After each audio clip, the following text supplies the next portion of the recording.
What's the story with the war of Gog U'Magog, which is supposed to occur in the end of days? So the war of Gog U'Magog is mentioned in Yecheskel chapters 38 to 39, and it's mentioned elsewhere, for example, in Zechariah.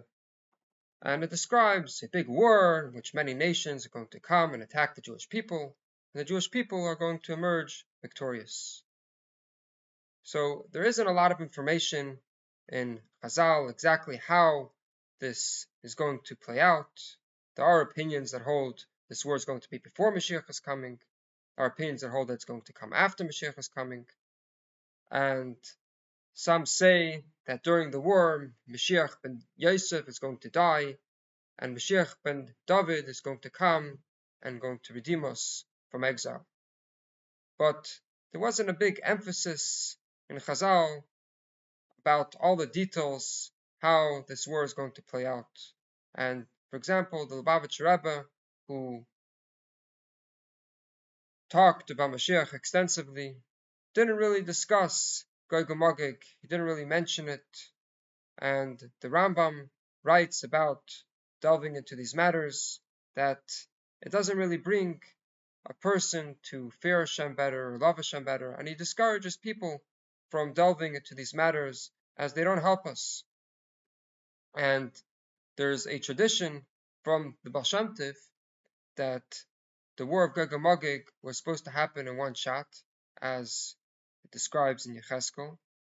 And because of all our difficulties in Galus and how it was much more difficult than it was supposed to be, it was distributed, this war was distributed throughout the generations, and we're not going to have to go through this.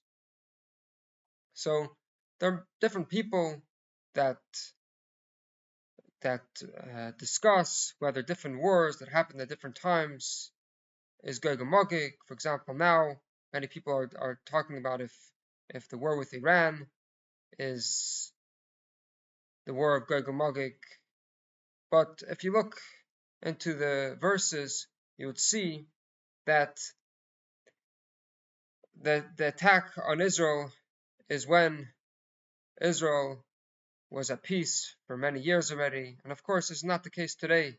Israel was never totally at peace from its founding, so it's very hard to understand exactly what this war of Gog U'Magog.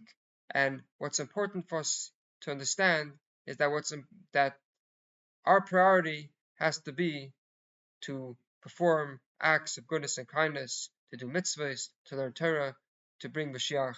And it's not our job to delve too much into things which we were told that it's not the proper thing to go too much into.